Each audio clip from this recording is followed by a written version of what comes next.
something a stranger did for you that you'll never forget. On Halloween, my daughter was having the time of her life trick-or-treating. It was her favorite holiday, but I still remember her walking up to that door. She knocked, and before she could even say anything, their German Shepherd charged out and tackled her to the ground. She tried to defend herself and put her arm up to cover her face, but the dog didn't hold back. Within seconds, it caused severe damage down to the bone. My brother was there, who was thankfully an off-duty cop, and he was able to get the dog off without any problems. My hands were still shaking as I called 911, and an ambulance rushed her to the ER. Her arm was a total mess, and she immediately went into surgery. The nurse told us the doctor usually doesn't come in for last-minute operations, but as soon as he heard it was a child, he came right away. It went well, but after we got the medical bill, panic started to set in. There was no way we'd be able to pay it on time until the doctor showed up at my work a few days later. He told me we didn't owe him anything, and I thought I was going to cry, but then he added if she wanted to have any work done on her scars later on, he'd do it for free. I couldn't.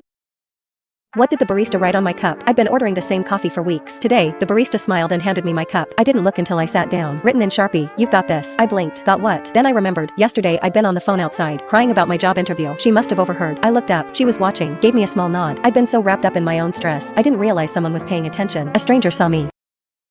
When did you realize your child was no longer a child? When my son's principal called me to say they were suspending him, my mind started racing on what he could have done, but they just told me to come pick him up. I drove there immediately, and was informed by the principal that my son had beaten up 3 other students, even breaking one of their wrists. To say I was pissed would be a huge understatement, and I started dragging him out to the car. He's always been a big kid, but was gentle, and I didn't raise him to be violent at all. Then, he finally decided to start talking. He said he did it because those kids had cornered one of his friends, and was trying to make her strip for them. Those words stopped me dead in my tracks. He said he just wanted to put a stop to it, and was sorry for what he did. I should mention that he had also been very badly beaten up by them in the process, and I now saw it for what it was. I marched back into the principal's office and demanded an explanation. That's when I learned one of the boys was his son. He dodged the question every time I asked him if it was true, and said he would deal with it. I could tell he thought my son was lying, so I insisted we look at the cameras. Sure enough, there they were, cornering that poor girl. He agreed not to press charges as long as the girl's parents didn't. I had no choice, but took my son out of that awful school.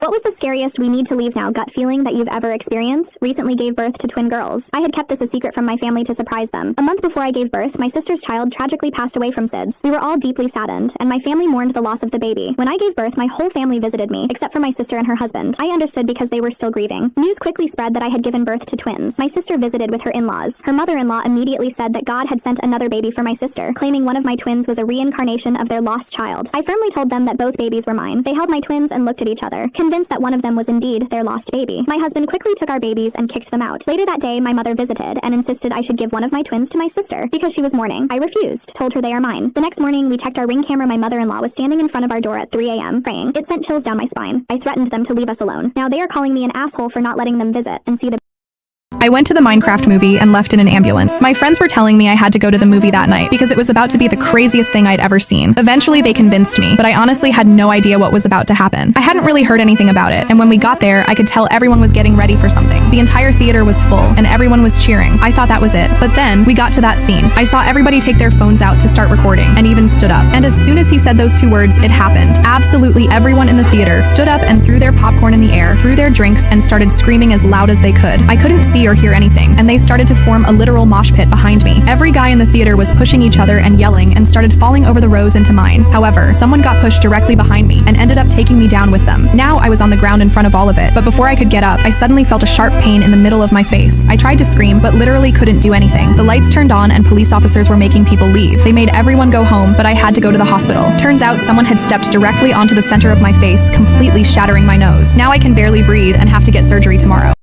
People who've been to prison, what's the most wholesome thing you saw? I worked as a prison guard. I was on the night shift and was asked to go over to one of our few black inmates and calm him down. I knew he had a really rough childhood and everyone there treated him horribly, so I wasn't expecting it to be easy. He was furious because someone broke his radio, because he thought they hated his music. I asked him what he listens to and pretended that I liked it too. When I told him that, his jaw dropped. He started smiling and couldn't believe I liked the same music he did. I went into his cell and noticed a coloring book he was working on. He showed me it and I saw an owl. I told him I liked owls and said I'd make him a deal. Tell you what, if you color that for me, I'll bring you one of the radios from our office and make sure nobody breaks it this time. The next day I came back and he was excited to show me. The owl was perfectly colored and insisted I take it. I brought him one of our spare radios and he literally started crying of happiness. He said, "All my life my folks told me not to trust white people, but you did what you said you would." After a year, I was able to get him out a month early for good behavior. We said goodbye and I still have that owl hanging on my fridge. What did your parents do that traumatized you for life? I was 7 when my family and I went on vacation for the first time in Florida. It was my dad's birthday. He loved to surf and always loved the beach. He even named my siblings and me after the ocean in different languages. On our second day, we went to swim at the beach. My mom encouraged us to swim even though there were big waves. Dad didn't know, but we just went with it. I don't remember much of that day, but we were pulled into the current. We held on to each other and cried for help. I panicked when I couldn't touch the ground and I started to inhale and drank water. My dad saw us late but dived into the current. We were drowning and I remember the horror my siblings felt. The shore seemed so far away and I couldn't hold all of us together until my dad scooped the 5 of us right into his arms and onto his back. He was still fighting the current and the big waves. He held us for a good 10 minutes until rescuers came. When did you realize your child was no longer a child? When my son's principal called me to say they were suspending him, my mind started racing on what he could have done, but they just told me to come pick him up. I drove there immediately and was informed by the principal that my son had beaten up 3 other students, even breaking one of their wrists. To say I was pissed would be a huge understatement, and I started dragging him out to the car. He's always been a big kid, but was gentle, and I didn't raise him to be violent at all. Then he finally decided to start talking. He said he did it because those kids had cornered one of his friends and was trying to make her strip for them. Those words stopped me dead in my tracks. He said he just wanted to put a stop to it and was sorry for what he did. I should mention that he had also been very badly beaten up by them in the process, and I now saw it for what it was. I marched back into the principal's office and demanded an explanation. That's when I learned one of the boys was his son. He dodged the question every time I asked him if it was true and said he would deal with it. I could tell he thought my son was lying, so I insisted we look at the cameras. Sure enough, there they were, cornering that poor girl. He agreed not to press charges as long as the girl's parents didn't. I had no choice, but took my son out of that awful school.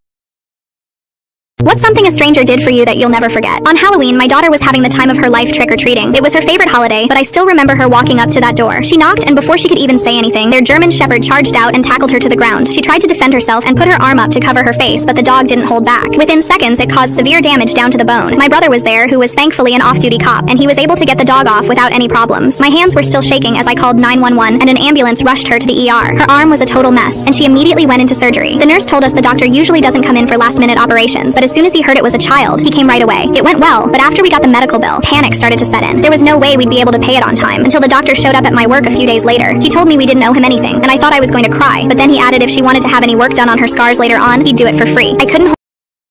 What is something a parent did that backfired to them horribly? When my boyfriend got me pregnant in my early 20s, there was so much pressure and lack of support coming from his family. My boyfriend came from a good family who has money and are successful. My boyfriend was always there during my checkups and took care of me. Anyway, his parents was against it because they strongly think my baby wasn't their son's. And the mom told me I was after their money, or I was lying so I can have a better life. My boyfriend defended me many times and rejected his dad's offer to do a paternity test. When my son was born, my boyfriend's parents visited me alone, and they demanded a DNA test since my boyfriend was against it. All of a sudden, the mom of my boyfriend started begging him to stop it and told him that this is a bad idea, and they should just accept the baby. I confidently told them that we can do it using both of their DNA samples. After a few days, the results came back, and my son successfully tested and is related with my boyfriend's mom, but not with the dad. It was a full-blown family drama after finding out that my boyfriend wasn't his son. The dad accepted me and my son into the family. Unfortunately, just 3 months after the DNA test, the dad divorced the mom for cheating on him 26 years ago.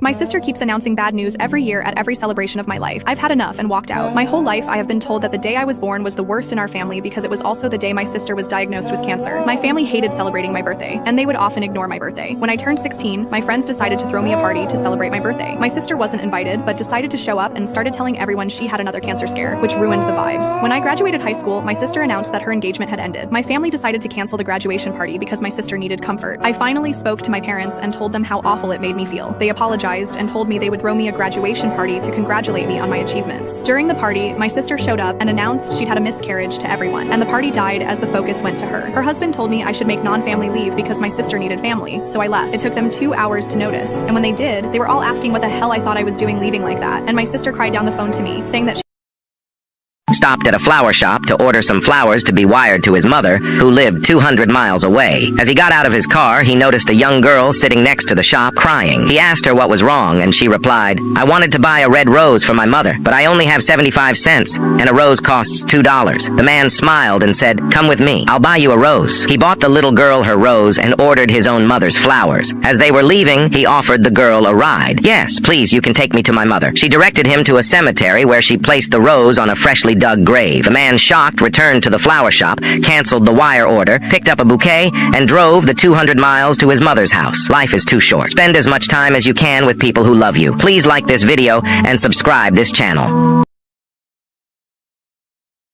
My daughter put a boy in the hospital, and I've never been prouder. My daughter was in her junior year, getting something from her locker in between classes, when the captain of the football team walked by and smacked her on the butt. She grew up with 3 brothers, so when she realized what this kid had just done, she turned around and kicked him in the balls as hard as she possibly could. She came home and told me what had happened, and I was surprised I hadn't got a call from her school yet. Just as she finished telling me about it, our phone rang, and it was her assistant principal asking me to come meet with the boy's parents. The next day we went to the office, and there they were. Apparently he had to go to the doctor right after. She had kicked him so hard and so perfectly, he couldn't play football for a week, and was struggling to walk. His father wanted her suspended, and was planning to sue us for assault. We all watched the security camera footage together, as we could clearly see him put his hands on her uninvited. Apparently when he told his dad what happened, he left that part out. Then we all got to witness my daughter turn around and land the most perfectly executed kick to the balls I've ever seen in my life. You could tell every guy in the hallway could feel his pain. We all looked at his father, and he was so pissed off he just got up and left with his son.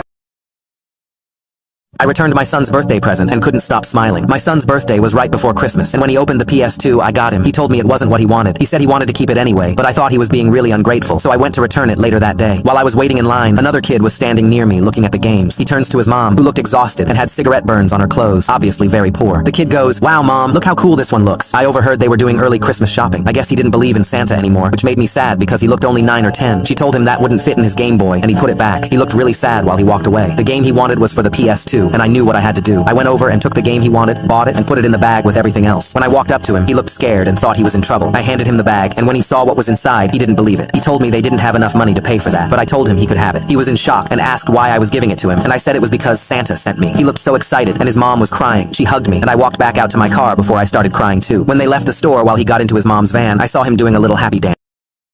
A newly launched satellite was orbiting Earth, collecting data as usual.